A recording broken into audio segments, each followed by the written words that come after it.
अस्सलाम वालेकुम व्यूवर्स, मैं शादी अली खान और मेरे साथ मौजूद हैं मुस्कान दीदी। आज फिर हमारे साथ मुस्कान दीदी मौजूद हैं और आज हम इनसे बहुत कुछ ऐसे सवाल करेंगे जो इससे कि मुझे भी नॉलेज में इजाफ़ा होगा और आपकी नॉलेज में भी इजाफ़ा होगा। मुस्कान, ये बताएंगे आपको कौन से आर्टिस्ट को देख के, किस एक्टर को देख के ये शौक़ चढ़ा कि आप भी एक्टिंग करें? किसी एक्टर को देख के तो नहीं चढ़ा, बस अपने आप ही खुद ही आता रहा। मतलब जिसको देखती थी उसी की तरह बस दिल चाहता था इसकी एक्टिंग करूं। अच्छा, ऐसा? तो ज़्यादातर टिकटॉक चला, जब टिकटॉक था तो पहले मेरे भाई को देख के ज़्यादातर मुझे शौक उठता था, क्योंकि मेरे भाई और मेरी बहन, मुझसे बड़ी बहन है जी, तो वो बनाते थे पहले टिकटॉक। तो उसको देख देख के मैं कहती थी मुझसे क्यों नहीं बनती, मुझसे ऐसे एक्शन क्यों नहीं होते। वो बनाती रहती थी। 2-3 दफ़ा कमरे में बैठ के छुप छुप के 2-3 दफ़ा बनाई। पहले शर्म आती थी सबके सामने ना, लेकिन फिर उसके बाद एकदम खुली, आहिस्ता आहिस्ता। अब उन सबसे अच्छी मैं बनाती हूँ। यानी कि इसका मतलब ये कि वो जो आपके बहन और भाई आपसे ज़्यादा अच्छे एक्ट करते थे तो आपको हाँ, मेरा भाई बहुत अच्छा करता है, क्योंकि वो तो वीडियोस वगैरह भी सारी बनाता है, अच्छा, बहुत करता माशाल्लाह है। से। तो वो उसकी एडिटिंग सारी चीज़ें बिल्कुल परफेक्ट है। तो अच्छा, उसको देख के मुझे शौक उठा यानी था। कि इसका मतलब ये कि उनके एक्ट बहुत अच्छे थे तो बहुत उनको देख अच्छा के है। जो है आपको ये शौक़ चढ़ा। बिल्कुल। हमारी दुआएं आपके साथ हैं, इंशाल्लाह बिल्कुल आप बिल्कुल। आगे बढ़ेंगी। आमीन। और व्यूवर्स, मैं आपको एक बात और बताऊं कि इन्हें एक्टिंग का भी बड़ा शौक़ है बहुत। और होस्टिंग तो ये कर ही रही हैं हमारे साथ, और फर्स्ट टाइम कर रही हैं होस्टिंग, तो उसमें बड़ा एतमाद और एक तजर्बा है इनका, क्योंकि इसकी एक मेन वजह ये भी है कि इन्होंने टिकटॉक बनाई और टिकटॉक से जो है इनको काफ़ी हद तक एक्सपीरियंस है। इसके अलावा भी व्यूवर्स, हम ये जो है कुछ ड्रामों में नज़र आएंगी। हमारे कुछ ऐसे चैनल के ड्रामे हैं जिसमें कि ये मुस्कान हमारे साथ जो है परफॉर्म करेंगी, और बहुत सारे और भी आर्टिस्ट हैं जो कि स्क्रीन पर नहीं हैं, तो वो भी वक्तन ब-वक्तन जो है आपको जो है नज़र आते रहेंगे इंशाल्लाह। तो चलते हैं अपनी वीडियो की जानिब। तो दोस्तों, चलते हैं वीडियो की जानिब। टाइटल है वीडियो का टाटा एम्पायर बाइस पाकिस्तान इकॉनमी पाकिस्तान रिएक्शन। तो चलते हैं वीडियो की जानिब। Welcome to our channel sooner. अस्सलामुअलैकुम, this is me Riba Imran and you are watching my YouTube channel. आज हम बात करेंगे इंडिया की एक बहुत बड़ी कंपनी टाटा एम्पायर्स की, जिसका शुमार दुनिया के गिने चुने बिज़नेस आइकॉन में किया जाता है। उनके नेटवर्क की मालियत $123 बिलियन की है। उसका कंपैरिजन हम पाकिस्तान की टोटल जीडीपी के हवाले से करेंगे और फैक्ट्स एंड फिगर्स को सामने रखते हुए आइए लोगों से गुफ्तगू करते हैं। तो लोगों की जाने पड़ते हैं। मेरे आज के प्रोग्राम का सवाल ये है कि इंडिया की एक बिज़नेस आइकॉन कंपनी है जिसका नाम टाटा है, जिसकी टोटल मालियत $123 बिलियन के हवाले से आपकी क्या? बेसिकली देखा जाए टाटा कंपनी जो होती है, छोटी चीज़ से लेकर बड़ी चीज़ हर चीज़ मैन्युफैक्चर कर रही है। अब पाकिस्तान में देख लें, टाटा और सुजुकी मोटर देखी जाए, सेंस जो सी है एक ही है। टाटा अपने काम से बहुत आगे चली गई है, तो उसने अपनी मैन्युफैक्चरिंग में उसने अपना पोर्टफोलियो बनाया है। उसमें सेल फोन्स हो गए, गाड़ियाँ हो गई, ट्रक्स वगैरह हो गए। हमारा बेसिकली पाकिस्तान में जो हिसाब है, जैसे सुजुकी देख लें, बहुत पुरानी कंपनी है। हमारे जो से टैक्सीज़ वगैरह वो हमें इतना सपोर्टेबल नहीं है कि हम कंपनी को जो से आगे इम्प्रूवमेंट की तरफ लेके जाएं। इसके जो से बाहर है, उनका सबसे बड़ा इनिशिएटिव जो से अपनी कंपनी जो भी है ना, उसे बेहतर लेकर प्रमोट करते हैं। तो इस वजह से उसका एक एज ये भी होने कि बहुत बड़ी कंपनी बन चुकी है टाटा। ठीक हो गया। इस वाले से यही कहूँगा कि टाटा ग्रुप ऑफ कंपनीज़ है और उसमें उनके मल्टीपल बिजनेसेस हैं, और जो उसमें जो सबसे ज़्यादा उनका जो व्हीकल्स का बिज़नेस है, जो इनका ऑटोमोबाइल का बिज़नेस है, वो बहुत तेज़ी से ग्रो कर रहा है।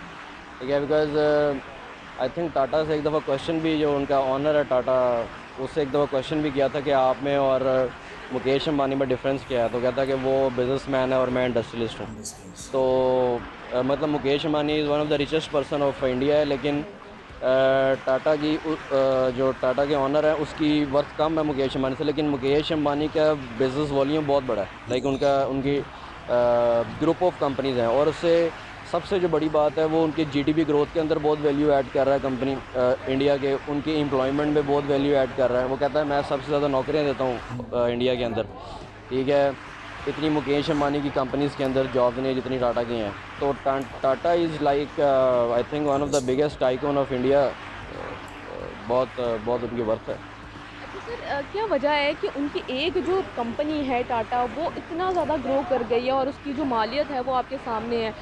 इसके पीछे की आपको क्या वजह लगती है? इसके पीछे मल्टीपल रीजंस हैं। इस पे अगर आप इनकी केस स्टडीज़ पढ़ें तो इनकी ये है कि इन्होंने डिफरेंट, अब जिस तरह टाटा नानो इनकी कार आई थी, ठीक है, वो क्या था कि जो लो कॉस्ट व्हीकल्स थी उसमें भी लोएस्ट कॉस्ट थी उनकी, सबसे सस्ती गाड़ी थी उनकी वहाँ पे।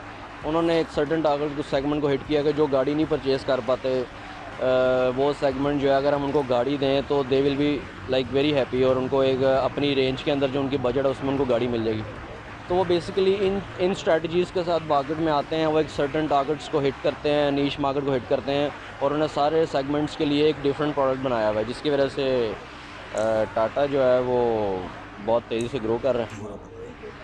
अच्छा सर, अगर उनकी एक कंपनी टाटा का कंपैरिजन पाकिस्तान की पूरी जीडीपी के साथ किया जाए, तब आपको पता है पाकिस्तान की जो पूरी जीडीपी है वो $263 बिलियन की है। अगर इस तरह के इंडिया के सिर्फ 2 बिज़नेस मिल जाएं तो वो पाकिस्तान की टोटल जीडीपी को क्रॉस कर सकते हैं। तो आप इसको कैसे देखते हैं? देखें, ये तो बड़ी एम्बेरसमेंट वाली बात है पाकिस्तान के लिए कि हमारा जीडीपी ग्रोथ एक इंडिया की 2 कंपनीज़ के बराबर है, और उसकी सबसे बड़ी मेन वजह ये है कि हम आहिस्ता आहिस्ता इंपोर्ट कंट्री बनते जा रहे हैं। अब बल्कि बनते क्या जा रहे हैं, हम इंपोर्ट कंट्री हैं। हम थर्ड वर्ल्ड कंट्री में इसलिए आते हैं कि हमारा फोकस है इंपोर्ट्स की तरफ। हम खुद कोई चीज़ प्रोड्यूस नहीं करना चाहते, ठीक है। यहाँ पे हम आज तक एक सुई नहीं बना सके। हम सिर्फ फेमस हैं टेक्सटाइल के अंदर, हम उसी में लगे हुए हैं। उसके अंदर में हम समटाइम्स कॉटन एक्सपोर्ट कर रहे होते हैं, हालांकि कॉटन हमारी यहाँ पे खुद, हम एग्रीकल्चर कंट्री हैं, हम बाहर से चीज़ें इंपोर्ट करते हैं। हम उल्टा हमारी एक्सपोर्ट्स बढ़नी चाहिए थी। फिर सबसे बड़ी जो हमारी एग्रीकल्चर है वो हमारी इकोनॉमी की बैकबोन है, लेकिन उसके बावजूद हमें उस ये उसके वजह यही है ना कि हम एग्रीकल्चर और टेक्सटाइल से बाहर ही नहीं आ रहे। दुनिया खाली एग्रीकल्चर में थोड़ी बैठी हुई है, वो मैन्युफैक्चरिंग की तरफ जा रहे हैं, वो टेक्नोलॉजी की तरफ जा रहे हैं, वो डिफरेंट एडवांसमेंट्स कर रहे हैं, ख़ुद चीज़ें प्रोड्यूस करते हैं। अगर उन्होंने गाड़ी की बनानी है, उस गाड़ी का एक नट भी वो खुद प्रोड्यूस करेंगे। वो ये नहीं करेंगे हम यहाँ पे असेंबल कर लें, सारी चीज़ें बाहर से मंगा लें। हम लोग सारी चीज़ें बाहर से मंगवाते हैं, यहाँ से सिर्फ असेंबल करते हैं। हमारा सिर्फ फोकस जो है वो असेंबली की तरफ है, फाइनल प्रोडक्ट की तरफ। हम उस प्रोडक्ट की बेस जो है उस पर फोकस ही नहीं करते कि यार वो जिन चीज़ों से वो प्रोडक्ट्स बन रही है वो इट्सेल्फ एक इंडस्ट्री है, ठीक है। अगर हम कंस्ट्रक्शन सेक्टर की बात करें तो कंस्ट्रक्शन सेक्टर के अंदर जो है ना different businesses attach, different industries attach हैं। पेंट इंडस्ट्री है, उसमें क्या कहते हैं, टूल्स इंडस्ट्री है, बहुत सारी इंडस्ट्रीज अटैच हैं। वो इंडस्ट्री, वो सारी चीज़ें इंपोर्ट हो रही हैं, आपके कुछ बनता ही नहीं है आप। तो इसलिए आपके जीडीपी ग्रोथ कैसे होगी? जीडीपी तो है ही ग्रॉस डोमेस्टिक प्रोडक्ट का मतलब ये है कि जितनी टोटल नंबर ऑफ प्रोडक्शन आपकी पाकिस्तान में हो रही है। तो इसलिए मैं समझता हूँ कि जब तक हम इंपोर्ट से खुद मैन्युफैक्चरिंग की तरफ नहीं जाएंगे, हम जीडीपी ग्रो हमारा उस तरह नहीं कर सकता जिस तरह इंडिया कर रहा है। जैसे देखिए, जिस तरह अब वो काम कर रहे हैं, अब जैसे आपने कहा है कि जिस तरह वो खुद अपने मैन्युफैक्चरिंग कर रहे हैं, जब से नरेंद्र मोदी जी की वहाँ पे इंडिया में गवर्नमेंट आई है, तब से उन्होंने एक स्कीम लॉन्च की थी, मेक इन इंडिया, जिससे उनका जो बड़ा हर बिज़नेस को बहुत ज़्यादा बूस्ट मिला है। हर फील्ड में हम देख लें, चाहे वो मैन्युफैक्चरिंग में किसी भी किस्म की फील्ड हो, चाहे वो ऑटोमोबाइल इंडस्ट्री हो, चाहे वो टेक्नोलॉजी वाइज हो, सॉफ्टवेयर वाइज हो, तो फिर वो बड़ा इस पर वर्किंग कर रहे हैं। तो आप इस हवाले से इसके पीछे की आपको ये वजह नज़र आ रही है कि उन्होंने स्कीम्स और पॉलिसीज़ लॉन्च की हैं? ऑब्वियसली आप यहाँ पे बिज़नेस इन्वायरमेंट प्रोवाइड करें। चाइना के बाद अगर इंडिया इकोनॉमी ग्रो करी, चाइना ने कैसे ग्रो किया? चाइना ने ऐसी ग्रो किया है कि उन्होंने बिज़नेस इन्वायरमेंट वहाँ पे दिया है। यहाँ पे मैं आपको एक पर्सनल अपनी बात बताता हूँ। मैंने एक कंपनी रजिस्टर करनी है यहाँ पे, और उसके इतने लांझे हैं कि मतलब मैं सॉरी स्लैंग वर्ड यूज़ कर रहा हूँ कि मैं अभी तक अपनी कंपनी रजिस्टर नहीं कर सका। मैंने एक्सपोर्ट के लिए रजिस्टर करानी थी, ठीक है। तो कहने का मकसद है कि वहाँ पे, और मेरे चचा कनाडा में होते हैं, वो कहते हैं कि जी हम घर ऑनलाइन बैठ के कंपनी रजिस्टर कर सकते हैं। मतलब दिस इज़ द डिफरेंस कि जब वो बिज़नेस वाले बंदे को प्रमोट करते हैं, वो उसको हीरा समझते हैं कि यार ये बंदा इन्वेस्टमेंट लेके ये यहाँ पे तो इकोनॉमिक एक्टिविटी जनरेट करेगा, यहाँ पे एम्प्लॉयमेंट। जब अगर मैं एक दुकान भी खोलता हूँ तो 4 मेरे मुलाजम होंगे, उनको जॉब्स मिलेंगी, मेरा एक्टिविटी चलेगी, मैं उससे जो चीज़ें परचेज़ करूँगा, गवर्नमेंट को इंडायरेक्ट टैक्स जा रहा है, बहुत सारी चीज़ें हो रही हैं, इकोनॉमिक एक्टिविटी जनरेट हो रही है, बिज़नेस को वो प्रमोट करते हैं। यहाँ पे आप उसको डिस्करेज किया, वो उसके डिपार्टमेंट उसके पीछे पड़े ने। पहले तो आप यहाँ पे इन्वेस्टमेंट लेंगे तो आपके पीछे FBR पड़ जाएगा, तुम्हारा पैसा कहाँ से आया, ठीक है ना। तो उल्टा यहाँ पे हम स्नब करते हैं, हम दबाते हैं उसको, बिजनेसमैन को दबाते हैं। ठीक है, मैं समझता हूँ जो है इन्वेस्टमेंट यहाँ पे नहीं करते। इन्वेस्टमेंट भी नहीं, जब इन्वेस्टमेंट नहीं होगी तो प्रोडक्शन कैसे होगी, प्रोडक्शन नहीं होगी तो आपकी जीडीपी ग्रोथ कैसे होगी। तो ये चेंज चलती है और स्टार्ट यहीं से होता है, बेस यहीं से होता है। इंडिया इतनी तरक्की कर रहा है कि वहाँ इंडिया इसलिए तरक्की कर रहा है कि वो बिज़नेस इन्वायरमेंट प्रोवाइड करता है, उनके लिए वो बंदा हीरा है जो बंदा इन्वेस्टमेंट लेके आ रहा है और जो बंदा एक छोटे से छोटा बिज़नेस भी स्टार्ट करना चाहता है।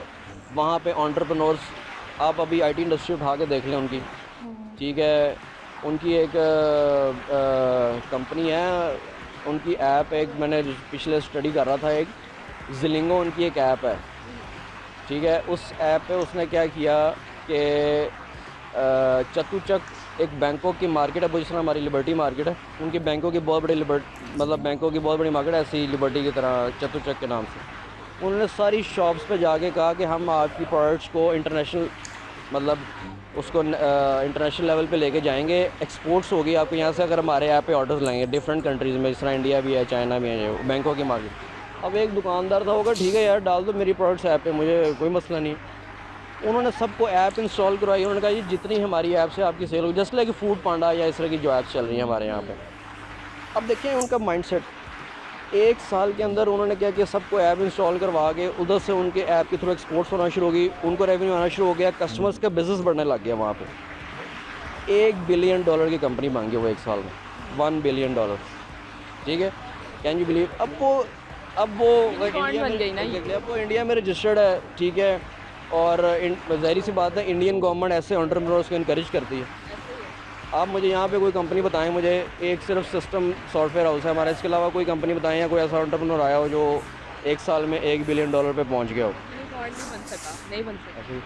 तो कहने का मकसद है कि वो बिज़नेस इन्वायरमेंट प्रोवाइड करते हैं। सेम गोज़ विद चाइना, वहाँ पे तो मैंने सुना है कि पता नहीं एग्रीकल्चर सेक्टर को वो फ्री है, बिजली फ्री है, बहुत सारी चीज़ें फ्री हैं। जब आपकी लेबर फ्री हो तो फिर आप ऑब्वियसली उधर इन्वेस्ट करते। एग्जैक्टली।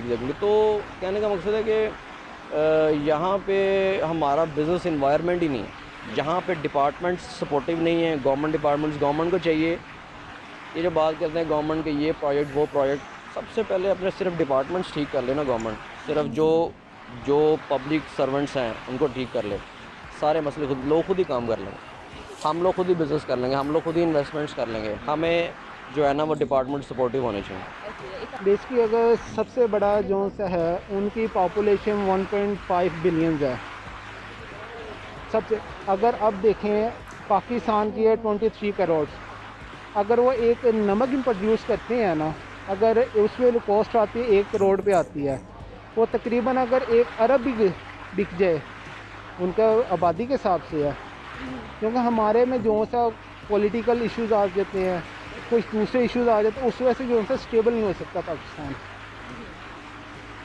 दैट्स व्हाई वो इतना, उनकी एक बिज़नेस ही इतना आगे चला गया, और वो अगर इस तरह के 2-3 बिज़नेस मिल जाएं और वो पाकिस्तान की जीडीपी को भी क्रॉस कर सकते हैं, इसलिए वो मतलब इतनी तरक्की कर रहे हैं। बेसिकली जो से हमारे में पॉलिटिकल हो गया, डिफरेंट जो से क्राइसिस हैं वो में ले जाते हैं।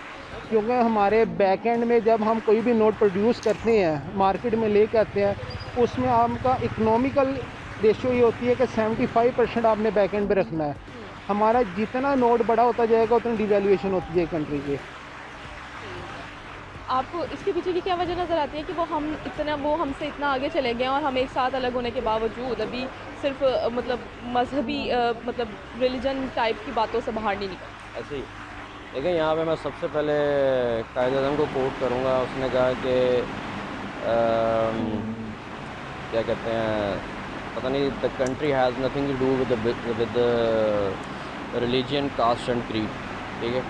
मतलब कि रियासत जो है उसका कोई ताल्लुक़ नहीं है किसी मज़हब के साथ और किसी कास्ट के साथ, किसी क्रीड के साथ, ठीक है।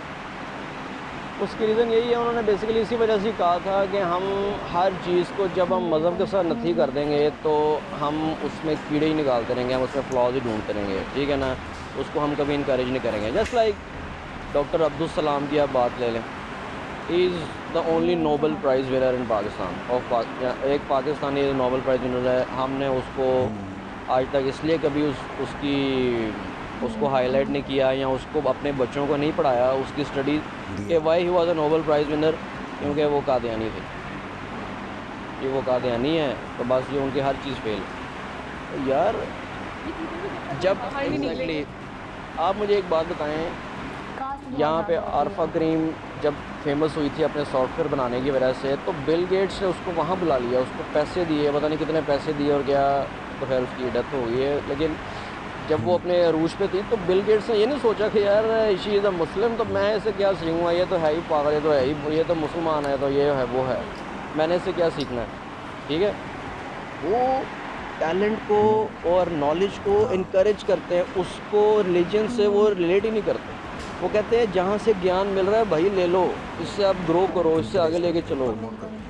मैं हमेशा एक बात करता होता हूँ, अगर आप अच्छे इनोवेटर नहीं है ना लाइफ में, तो आप अच्छे फॉलोअर बनो। If you are not a good innovator, you should be a good follower. किसी इनोवेशन चीज़ को फौरी अडॉप्ट करो, आप अपडेटेड रहोगे, आप दुनिया के साथ तरक्की करोगे। मैं आज AK-47 के सामने तलवार लेके निकल जाऊंगा मारने के लिए, तो वो मुझे दूर से शूट करेगा और बस ख़त्म। मैं कहूँगा जी नहीं जी, मेरे आबाओ अजदाद ने जंगें तलवारों पे लड़ी हैं और मैं उर्तुगरुल देख रहा हूँ बड़ा, मेरा तो इस पर बड़ा कंसर्न है। मैं उर्तुगरुल मैंने आज तक नहीं देखा, ठीक है ना भाई। वी आर लाइक, हमें हिस्ट्री पता नहीं, अच्छी बात है, लेकिन हम अपने बच्चों को ये सिखा रहे हैं कि जी नहीं जंगें ऐसे होती हैं, प्लानिंग ऐसे होती है। फ़ाइन, मुझे बताएं टेक्नोलॉजी की कहाँ पे बात हो रही है। ठीक है, जहाँ पे मुझे याद है हम बचपन में सुना करते थे कि जी ये जब नया नया स्पीकर आया तो कहते हैं स्पीकर हराम है। आपको याद होगा स्पीकर हराम है। अब ये जितने मस्जिदों में सब जगह स्पीकर लगे हुए हैं, स्पीकर के बगैर उनका बयान ही नहीं होता, कोई एक वो जलसा नहीं कर सकते स्पीकर। तो कहने का मकसद है कि हम लोग हराम हलाल के चक्कर में इतना वो कॉम्प्लिकेट किया हुआ चीज़ों को कि हम दुनिया के साथ इसलिए ग्रो नहीं कर पा रहे। हम थर्ड वर्ल्ड कंट्री इसलिए हैं, ऑल तो अभी भी हम बहुत सारे मुल्कों से बहुत अच्छे हैं, और यहाँ पे टैलेंट जो है कूट कूट के भरा हुआ है। ठीक है, मैं अब अपनी तारीफ़ नहीं करना चाहता लेकिन कहने का मकसद है कि हम लोग पीछे इसी वजह से हैं। हम लोग एंटरप्रेन्योर्स को, टेक्नोलॉजी को ना अडॉप्ट करते हैं ना फॉलो करते हैं, और सबसे बड़ी बात हम चेंज रेजिस्ट करते हैं। हमेशा एक बात मेरी बड़ी ये मैं अपने आप में ये मैं अडॉप्ट करता हूँ, ये लोगों के लिए भी फ़ायदेमंद वाली बात है, चेंज को एक्सेप्ट करें। ये चेंज इमरान खान वाला चेंज नहीं, लेकिन ये चेंज ये चेंज मतलब चेंज का मतलब ये है कि जो भी एडवांसमेंट्स आती हैं, टेक्नोलॉजिकल एडवांसमेंट्स आती हैं, उसको अडॉप्ट करें, उसको एक्सेप्ट करें। मेरे यूनिवर्सिटी के एक प्रोफेसर थे, वो एक बात बड़ी अच्छी करते होते थे। वो कहते थे कि अपना मोबाइल और अपना लैपटॉप लेटेस्ट रखो, जो लेटेस्ट जो फ़ोन चल रहा है ना वो रखो। अगर आपके पास कैपेसिटी है फ़ोन चेंज करने की, जो नया आईफोन का नया मॉडल है ना वो रखो। कहने का मकसद है कि लेटेस्ट से मुराद ये है कि जो टेक्नोलॉजी उसमें चल रही है आपके फ़ोन में होनी चाहिए, बस ये। और हम इसको जो है वो कहते हैं जी, पहले तो लोग नहीं हराम नहीं, पहले लोग इसलिए अच्छे होते थे कि वो मोबाइल नहीं थे होते, तब लोग गैदरिंग्स करते थे, बैठते आपस में गपशप करते थे। ठीक है, वो एक एथिकल बात है कि गैदरिंग हुई भी है और सारे अपने फ़ोन पे यूज़ कर रहे हैं, लेकिन टेक्नोलॉजी अडॉप्शन बहुत ज़्यादा ज़रूरी है। जी तो व्यूवर्स, आपने पाकिस्तानी आवाम की राय तो जानी। इसी के साथ अपने मेज़बान इब्राहिम रान को दीजिए इजाज़त, और जाने से पहले मेरे चैनल को ज़रूर सब्सक्राइब कीजिए, वीडियो को ज़रूर लाइक कीजिए, शेयर कीजिए, और मुझे जाके इंस्टाग्राम पे फॉलो करना मत भूलिएगा। Thank you so much. जो दोस्तों आपने देखा कितनी बेहतरीन वीडियो बनाई है, और इस वीडियो को देख के तो बड़ा मुझे एक जज्बा जुनून जो है जाग गया है कि इस तरह की चीज़ें जो होनी चाहिए कि दूसरे मुल्कों ने अगर तरक्की करी तो वो उसकी एक वजह ये भी थी वहाँ कास्ट बीच में नहीं आती। हाँ, कास्ट बीच में नहीं आती। दूसरा ये कि जो बिजनेसमैन है उनको जो है सपोर्ट किया जाता है गवर्नमेंट की तरफ से, और उनको जो है एक तो ये कि उसने बताया कि भाई हमें जो है यहाँ पाकिस्तान में अपनी कंपनी को रजिस्टर करवाने में, कंपनी बनाने में जो है इतनी तकलीफ़ें आती हैं और उसको चलाने में कितनी तकलीफ़ें होंगी। अच्छा, दूसरी एक बात बहुत अच्छी बताई कि भाई कनाडा में जो है उन्होंने, उनके मामू रहते हैं, उन्होंने बताया कि भाई हम ऑनलाइन जो है ना अपनी जो है ना कंपनी को जो है रजिस्टर कर लेते हैं। तो ये कि हम लोग इसी वजह से पीछे हैं कि हाँ यहाँ पर जो है ना सपोर्टिंग नहीं है। अच्छा, फिर हमारे एक एक बंदे के जहन में ये बात बैठ गई है कि हम ये जो है ना जापानी चीज़ चाहिए, इम्पोर्टेड चीज़ चाहिए, हम इम्पोर्ट कर लें, ये तो भाई अच्छी वाली है, बाहर की है, ठीक है ना, और जेन्युइन है, इस टाइप के जो अल्फाज हैं वो हमारे जहनों में रच बस गए, बजाय इसके कि हम लोग जो है यहाँ पर पाकिस्तान में इतनी बड़ी कैपेसिटी है और यहाँ पर बहुत ज़्यादा काम कर सकते हैं। नहीं तो हम यहाँ पे बहुत ज़्यादा है, बहुत ज़्यादा काम कर सकते हैं। इंडस्ट्री हमारे पास है, टेक्सटाइल में हम लोग ये सबसे आगे हैं, एग्रीकल्चर में भी हमारे पास है, एग्रीकल्चर में हम बहुत ज़्यादा आगे जा सकते हैं। उसके बावजूद भी हमें जो है कुछ चीज़ें जो है बाहर से मंगवानी पड़ती हैं। कुछ ऐसी चीज़ें हैं जो मज़ीद जो है डिस्कस जो है, आप बताएं कुछ।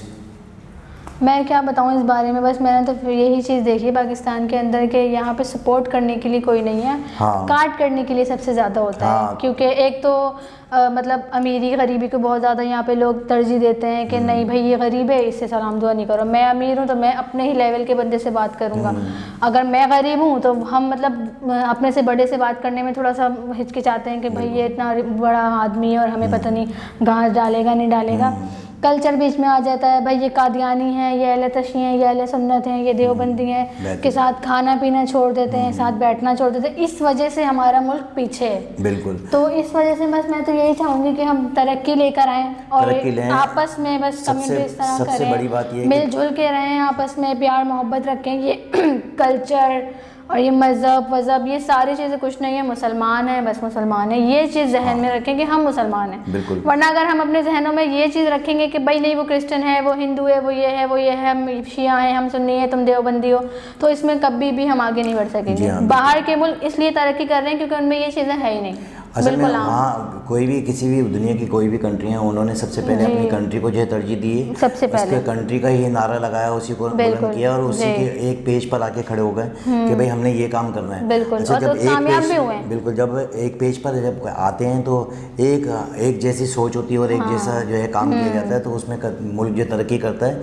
और सबसे बड़ा अहम किरदार वही बताता हूँ कि मैं कि जो गवर्नमेंट होती है वो सपोर्टिंग होनी चाहिए। यहाँ पे कुछ ऐसी फैसिलिटीज़ देनी चाहिए एक बिजनेसमैन को कि जिससे कि वो अपने आप को जो है ना सर्वाइव कर सके। सबसे बेहतर तो ये कि ये अपना टैक्सेस जो है वो कम से कम हो, ताकि एक बिजनेसमैन जब कोई फैक्ट्री खड़ी करता है तो कम से कम उसमें 1,000 से लेकर 3-3, 4-4, 5-5 हज़ार वर्कर काम कर रहे हैं। तो ये देखें ना, मुल्क में रोज़गार आएगा, बढ़ेगा। हमारे मुल्क से जो लोग जो है आगे बढ़ेंगे और फिर ऑर्डर आएंगे, पता नहीं क्या क्या चीज़ें यहाँ बना सकते हैं। गारमेंट्स की जो फील्ड है उसमें हम बहुत ज़्यादा काम कर सकते हैं।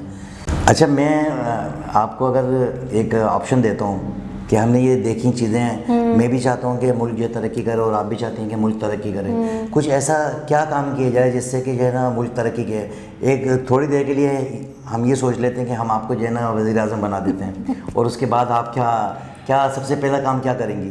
मैं सबसे पहले गरीबों को जॉब दूंगी और सबसे पहले तो ये महंगाई कम करूंगी जी, कि ये महंगाई कम हो और ना मतलब जॉब्स मिलें। आजकल के लिए मतलब डिग्री चाहिए, ये चीज़ चाहिए, वो चीज़ चाहिए, हर चीज़ के लिए मतलब नहीं कर सकता बंदा जॉब, गरीब आदमी को नहीं कर सकता। और आजकल ये जो फजूल की हो रहे हैं कि वो बेचारा जो रोज़गार कमाने वाला रोज़ का है उसको हटा दिया जाता है, ना कोई गवर्नमेंट सुन रही है, कुछ नहीं सुन रही है। सब चीज़ें इस चीज़ से गरीब का नुकसान हो रहा है, अमीर का नुकसान ना तो पहले हो रहा था ना तो अब हो रहा है। तो मैं सबसे पहले महंगाई कम कर दूंगी, जॉब्स दूंगी सबसे ज़्यादा जो ज़रूरतमंद है उनको। ये नहीं कि जिनके घर में 10-10 कमाने वाले हैं उनको भी ज़रूरत है दोबारा पढ़ने की, लेकिन बस जो मतलब बहुत से लोग मैंने देखे हैं ऐसे कि जिनके घर में सिर्फ एक कमाने वाला है और बाकी सारी लेडीज़ हैं या नहीं है, कोई उसको जॉब नहीं मिल रही, जॉबलेस हैं सारे। मैंने बहुत देखे, मैं बता मतलब बहुत ज़्यादा अंदर से दिल ऐसा होता है, बस दुआ ही कर सकते हैं। अच्छा, मज़े की बात एक दिन का सीएम बनना चाहिए मुझे। वैसे मज़े की बात यह है कि इससे पहले जितने भी मैंने इंटरव्यू सुने और बहुत सारे वज़ीर आज़म आए और मज़ीद आएंगे भी, उनका सबकी दिली तमन्ना यही होती है कि मैं जॉब दूंगा या लेकिन कहते हैं देता अच्छा हाँ जॉब दूंगा और मुल्क में जो तरक्की होगी ये होगा वो अपने फोकस से हट जाते हैं। जब तक आप किसी भी चीज़ का फोकस नहीं करेंगे, और मैं ये बोलता हूँ कि सबसे पहले आप अपने मुल्क में एक पेज पर लेके आए, आवाम हो, गवर्नमेंट को एक पेज पे लाना चाहिए कि ठीक है ये इलेक्शन हो गए, मैं वज़ीर आज़म, अब मेरे साथ आप चलें इस मुल्क की तरक्की के लिए ताकि तरक्की हो। अच्छा मुस्कान, आपने एक चीज़ देखी, मैंने इस वीडियो से बड़ा कुछ सीखा है। इसमें जो साल माना यंग लड़का था, उसने जो बहुत अच्छी बात बोली कि भाई देखो, बात यह है कि मुल्क में तरक्की जब ही आएगी जब एक पेज पर आएंगे, एक पेज पर आएंगे, एक बात होगी, सपोर्टिंग होगी और मुल्क तरक्की करेगा। यही वजह थी कि इंडिया में जो है गवर्नमेंट की सपोर्ट मिली, उन्होंने अपने लोगों को जो है जॉब्स दी और फैसिलिटीज़ मिली कंपनीज़ को, तो उन्होंने जो है और टैक्सेस वगैरह उन्होंने कुछ कम किए और एक पेज पर एक कॉल की कि भाई हम ये जो है एक स्कीम लेके आ रहे हैं, इसमें जो है ना इंडिया में हम तमाम तर चीज़ें मैन्युफैक्चरिंग करेंगे। उनमें जो है इंडस्ट्रियल को बुलाया, उन्होंने अपनी फैक्ट्रियाँ लगाई और आज जो है तरक्की कर रहा है मुल्क। तो हमें भी चाहिए कि हम भी अपने मुल्क में जो इसी तरीके से जो तरक्की करें कि एक पेज पर लाएं, कोई आवाज़ पाकिस्तान की आवाज़ होनी चाहिए, एक आवाज़ होनी चाहिए और कोई मजहबी कोई चीज़ें नहीं होनी चाहिए, एक बात, एक आवाज़। उस पर सबसे अवलिन तरजीह यही हो गया कि हम इस मुल्क की वजह से तरक्की दें और दुनिया के साथ मिलकर चलें, ठीक है ना। जो भी आने वाली चीज़ें हैं, नई टेक्नोलॉजी है, उसको हम जो है सर्च करें, उसको अपनाएं और अपने मुल्क में जो है ना उसको जो है जल्द से जल्द जो है ना उसको उन चीज़ों को जो है लेके चलें। और इस वीडियो के तवज्जुह से मैं एक और बात कहना बहुत ज़्यादा ज़रूरी समझता हूँ कि एजुकेशन पे बहुत ज़्यादा जोर दें। एजुकेशन होगी, बच्चे पढ़ेंगे, आगे बढ़ेंगे, उनको आईटी में जाएंगे, इंफॉर्मेशन टेक्नोलॉजी में जाएंगे। बहुत बड़ी फील्ड है, बहुत बड़ी फील्ड है कि हमें इतना ज़्यादा टाइम नहीं लगेगा, लेकिन जब तक हम एक पेज पे नहीं आएंगे और एजुकेशन में नहीं आएंगे, अपने बच्चों को ज़्यादा से ज़्यादा पढ़ाएँ, आगे बढ़ाएँ। भले ही आप आधी रोटी खाएं, एक टाइम का खाना ना खाएं, बच्चों को ज़रूर पढ़ाएं ताकि उनका मुस्तकबिल बने। जो पढ़े लिखे बच्चे हैं वो बेचारे छोटी छोटी जॉब करते हैं और उनके घर फिर भी नहीं चल रहे होते, लेकिन मैं ये चाहता हूँ कि अच्छी एजुकेशन दें अपने बच्चों को, अच्छी और अच्छी उनकी जो डिग्री होगी, आगे उनको जॉब्स मिलेंगी और जॉब्स दें, सबसे ज़्यादा के जॉब्स दें जिनकी बिल्कुल जेन्युइन आप डिग्री अगर है। किसी कंपनी के डायरेक्टर हैं और बड़ी पोस्ट पर हैं तो कोशिश करें कि ज़्यादा से ज़्यादा इस बेरोज़गारी को ख़त्म किया जाए। अपने जितना भी हो सके आपके इख्तियार में जो चीज़ें हैं, उन लोगों को जो जिनके पास रोज़गार नहीं है उनको एक्स्ट्राऑर्डिनरी जॉब्स दी जाएँ और एक्स्ट्राऑर्डिनरी काम लेके आएँ दुनिया से, यहाँ पर जो है मैन्युफैक्चरिंग करवाएं। जैसे कि जस्ट लाइक गारमेंट्स है, आईटी के शोबेस हैं और बैंकिंग का काम है, बहुत सारे काम है यहाँ पर, वो आप कर सकते हैं जितना हो सके। अगर आप इस पोस्ट पर हैं, डायरेक्टर हैं, किसी बड़े इदारे के इंचार्ज हैं, मालिक हैं, तो मेरी आपसे बस यही रिक्वेस्ट है कि आप इस काम में जो है ना ये जज़ाए खैर करके जो है कि अल्लाह ताला आपका जो है भला करेगा और रब्बुल आलमीन उन्हीं का साथ देता है जो गरीबों की मदद करता है। तो दोस्तों, बातें तो बहुत सारी हो गई और इस वीडियो से बड़ा मुझे सीखने को मिला और बड़ी मुझे खुशी हुई कि जिन्होंने ये वीडियो बनाई उनके लिए भी मैं उनको भी बहुत ज़्यादा अप्रिशिएट करता हूँ कि इन्होंने इतनी मेहनत से ये वीडियो बनाई और हमें ये मौका मिला कि हमने इसका रिएक्शन दिया।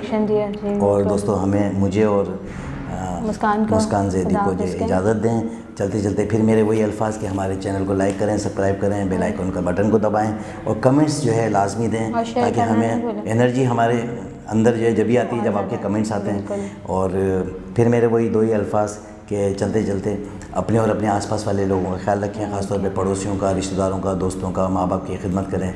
मुझे और मुस्कान ज़ैदी को इजाज़त दें। अल्लाह हाफ़िज़।